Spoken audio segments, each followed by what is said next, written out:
What's good, y'all? What's the numbers TV? It's your boy Poro. Make sure you subscribe to the channel if you're not subscribed already. And like a video if you appreciate the content that Poro and What's the Numbers I provided. Today we back with another profile piece. This one is on Larry Davis. In this video we're going to talk about his childhood growing up in the Bronx, New York. Then we will speak about his recruitment by dirty cops to sell drugs for them, which eventually led to a big shootout and a lengthy jail sentence for Larry when things hit the fan. And lastly, we will speak about Larry's time in jail, where he would have to frequently fight with guards and other inmates to survive. Larry Davis is from the Bronx, New York, and was raised by his mother and father until his father moved out when he was about 10.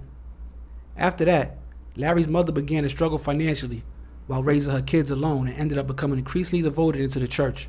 Living in that area of the Bronx during the 80s was rough, as Larry had to do a lot of different things in the streets from an early age to make ends meet. By 14 years old, he would drop out of school as a semi-illiterate to focus on selling drugs. Larry also liked to fix cars and motorcycles, although his real dream was to be a rapper, as he was musically inclined and played multiple instruments as a youth. Once crack hit the streets of the Bronx in the early 80s, kids in the area began selling a new drug of choice to the junkies in their neighborhood. According to some reports, dirty cops who were being paid to patrol and protect the community seen this new drug as an opportunity for them to make some extra money, and eventually started to recruit kids from the area to sell the drugs for them. Whenever the dirty cops made a bust, they would give any drugs that they found to the kids to sell them, then they would split the profits.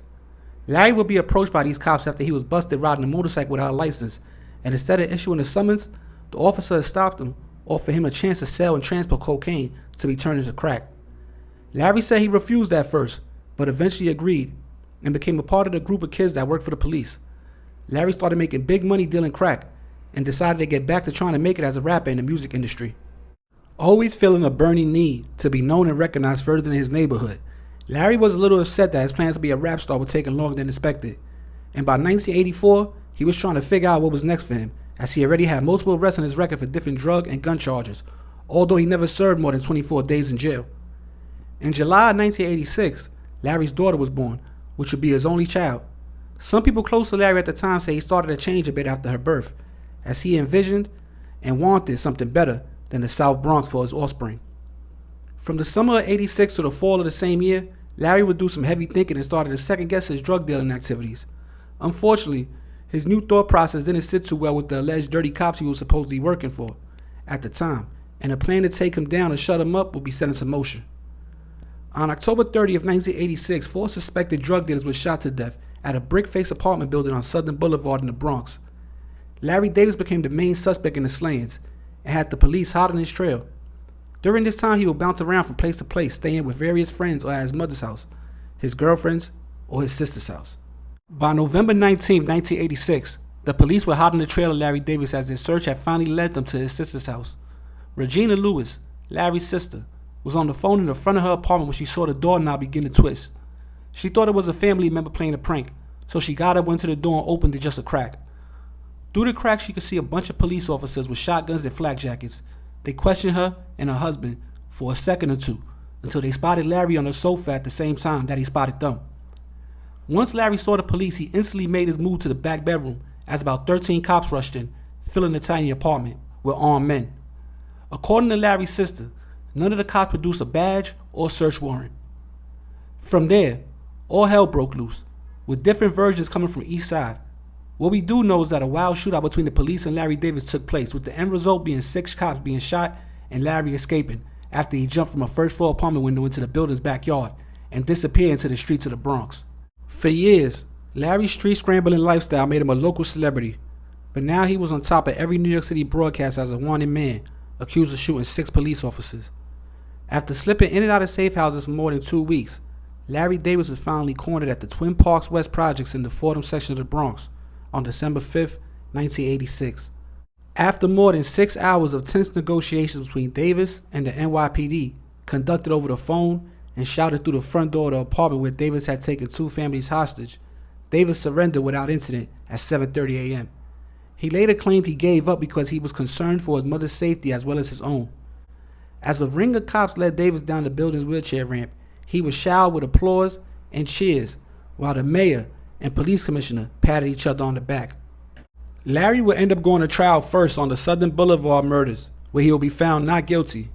Next would be the second trial for attempted first-degree murder of 9 police officers, aggravated assault, use of a firearm, and criminal possession of weapons. This trial would deliver even more drama than the first, and when it was all said and done, Larry was found not guilty on all of the 9 counts of attempted murder and 6 counts of aggravated assault, but he was found guilty on the 6 counts of weapons possession. Next for Larry, in December of 1989, would be another not guilty verdict in a second murder trial, followed by a third murder trial in March of 1991. Larry, who was already serving a 5 to 15 year sentence for weapons possession, will be found guilty in this trial for the murder of alleged drug dealer Raymond Vizcaino in the Bronx. Once sentenced for the murder, Larry would end up receiving another 25 years to life in jail. Now, once sentenced, Larry would serve his time in multiple upstate prisons. It should be noted that dating back to his time spent on Rikers Island, Larry was known for having multiple issues with multiple correctional officers, a trend that would follow him upstate also. Larry became more paranoid and felt like the correctional officers had a hit on him or a vendetta out for him because of his situation where he shot all those police officers back in the Bronx. Throughout the years, Larry continued to have his fair share of incidents with staff and other inmates while upstate. He received multiple citations for fighting, making threats, spitting and throwing urine through his cell. He was also known to have used a cane or wheelchair for his injuries at different times during his bid. In July 2004, Larry became an inmate at the Shawanga Correctional Facility, a maximum security prison in Ulster County.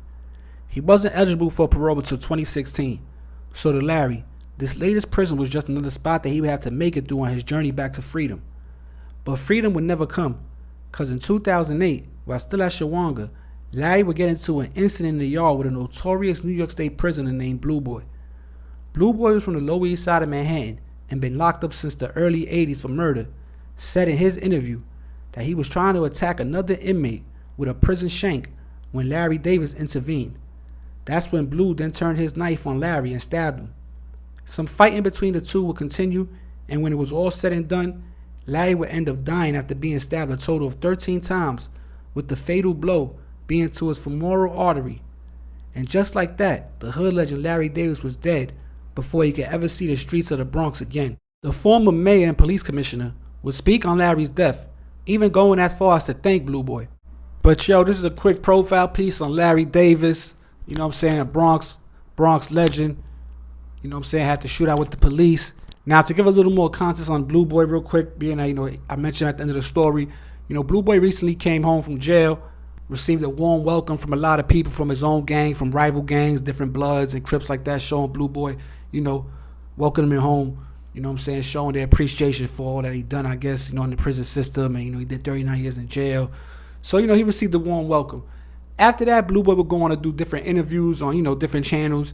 And, he had some pushback as far as doing the interview with Vlad TV, as far as some YouTubers, small YouTubers, big YouTubers, both, they're trying to say that Blue Boy is out there glorifying the death of a Bronx legend, of a black man, things like that. Some people have came out in the defense of Blue Boy. Some people are trying to call him a racist, but this goes back to Blue Boy, dealings with Larry Davis.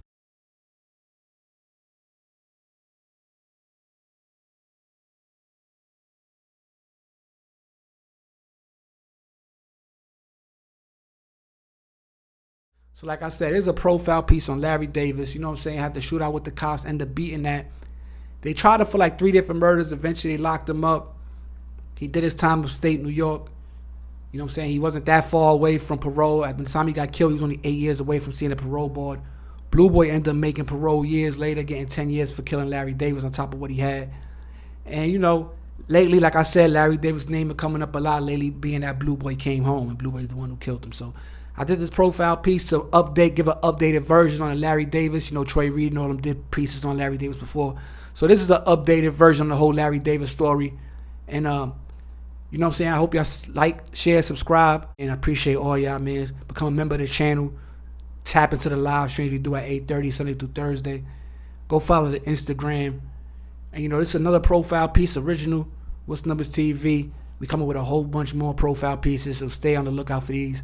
And we back before you know it, man. Shout out my guy, Batty Bills. It's Po Rowe. WhatsTheNumbers TV. I'm out of here. Peace.